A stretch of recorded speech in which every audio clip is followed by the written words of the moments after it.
takwimu za toka mwaka 2021 hadi 24 zinaonyesha kwamba takribani watu 45 wamepoteza maisha yao kwa ajili ya vyanzo vile vya vifo vyao vikiwa vinaonekana kwamba vimetokana na imani au mauaji hayo yametokana na imani potofu za ushirikina. Tumetoa elimu kwa makundi haya ambayo walikuwepo viongozi wa dini, yalikuwepo makundi ya wataalamu wa halmashauri ya Geita mjini na Geita DC, lakini pia makundi mbalimbali ya polisi jamii na watendaji wa serikali. Kimsingi tumewaelewesha kwamba wao ni mabalozi na wanapaswa kwenda kutoa elimu hii kule ambako wanatoka, sababu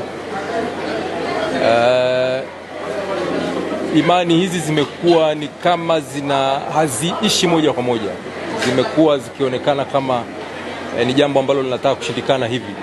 Lakini jeshi la polisi kupitia kamisheni ya polisi jamii tunawaambia tushirikiane ili waweze kwenda kuielimisha jamii kwamba hizi imani ni imani potofu na mtu hawezi akapoteza uhai wake kwa kuhisiwa tu kwamba yeye aidha amemloga mtu au kama ni ndugu zetu wale wenye ulemavu wa ngozi albino, kwamba yeye kiungo chake kikipatikana basi kinaweza kusaidia mtu kwenda kupata madini kwenye migodi, kiungo chake kinaweza kikatumika kwenda kupata ushindi katika uchaguzi. Hizo imani tumewaambia ni potofu na tunapaswa kuzikemea kwa pamoja, hasa kipindi hiki ambacho tunaelekea uchaguzi mkuu wa serikali mwezi Oktoba. Nina imani mafunzo haya yatakwenda kuleta mabadiliko chanya kwa makundi ambayo tumeyapa elimu, na mategemeo yetu ni kuona kwamba jamii ya Geita inaendelea kuwa salama, kwa sababu panapokuwa salama ndio ambapo maendeleo pia yanakwenda kwa kasi. Mkoa huu ni mkoa wa kimkakati, mkoa huu una uwekezaji mkubwa, mkoa huu una migodi.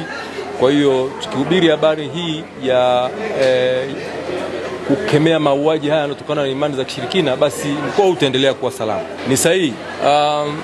Imani za kishirikina kwanza zinachochewa na nini? Zinachochewa na umaskini, lakini na elimu. Lakini pia watekelezaji wakubwa wa haya mambo ni waganga ambao hawafuati taratibu. Wao wanafanya kitu kinachoitwa imani, wanafanya ramli chonganishi, na kupitia ramli chonganishi ndio inaopelekea watu kuamini kwamba mtu fulani basi anapaswa kuuawa, anapaswa kutolewa kafara na mambo yanayofanana na hayo. Kwa hiyo tunakemea vikali haya mauaji na tunaendelea kutoa elimu kwa jamii watuunge mkono ili tuweze kutokomeza kabisa mauaji haya. Makundi ambayo yanaathirika zaidi, kwanza kundi la kwanza ni watu ambao wana albinism. Cheni ya polisi jamii ambayo ni moja ya kamisheni 8 za polisi, kazi yetu kubwa ni kutoa elimu. Sisi hatuna mamlaka hayo ya kufuta leseni. Sisi tunatoa elimu ili mtu aweze kuacha huo uhalifu. Kama mtu anafanya ramli chonganishi, basi kuna taratibu nyingine ambazo zinachukuliwa na kamisheni nyingine.